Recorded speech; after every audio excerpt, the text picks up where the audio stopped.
حضرت واصف علی واصف رحمۃ اللہ ارشاد فرماتے ہیں کہ اللہ نے پوری کائنات بنائی ہے، درود صرف ایک ذات پر بھیج رہا ہے، تو جو آپ نے پڑھنا ہے نا وہ درود شریف ہے، اور جو کرنے کا کام ہے وہ رسول اللہ صلی اللہ علیہ وسلم سے محبت کرنی ہے۔ تو یہ جو درود شریف ہے نا یہ پوری کائنات کا وظیفہ ہے، بلکہ ایک آڈیو میں ارشاد فرماتے ہیں کہ زمین سے صدا جاتی ہے لا الہ الا اللہ، اور آسمانوں سے لوٹ کے آتی ہے محمد الرسول اللہ، یعنی کہ ہمارا جو کلمہ ہے آدھا کلمہ توحید ہے، آدھا کلمہ رسالت ہے۔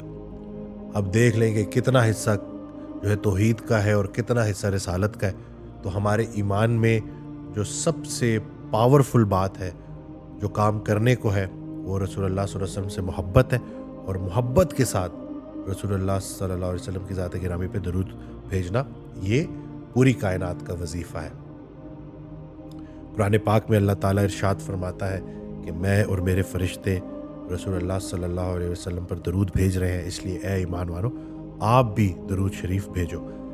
ایک بات جو اس میں سمجھنے والی ہے کہ ضرورت کا درود اور ہے اور درود کی ضرورت اور ہے، تو اس میں کوشش کریں کہ کوئی دنیاوی مقصد نہ ہو، بس محبت کے ساتھ باوضو ہو کے جب بھی فارغ وقت ہو درود شریف آپ کا جاری رہے، اور اس سے اللہ بہت خوش ہوتا ہے۔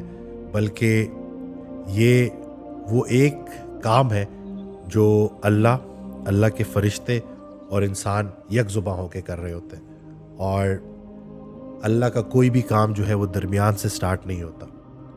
تو اللہ تعالیٰ جتنا قدیم ہے اس کا محبوب بھی اتنا ہی قدیم ہے، اور اللہ کب سے درود بھیج رہا ہے، تو ہمیں بھی اس عمل میں اللہ کے ساتھ شامل ہونا چاہیے۔ ایک آڈیو میں ارشاد فرماتے ہیں کہ میں تیری نماز ادا کروں اور تو محو ذکر حبیب میں۔ تو ہم اللہ کی طرف رجوع کرتے ہیں، اور اللہ کیا کر رہا ہے؟ اللہ رسول پاک صلی اللہ علیہ وسلم پر درود بھیج رہا ہے۔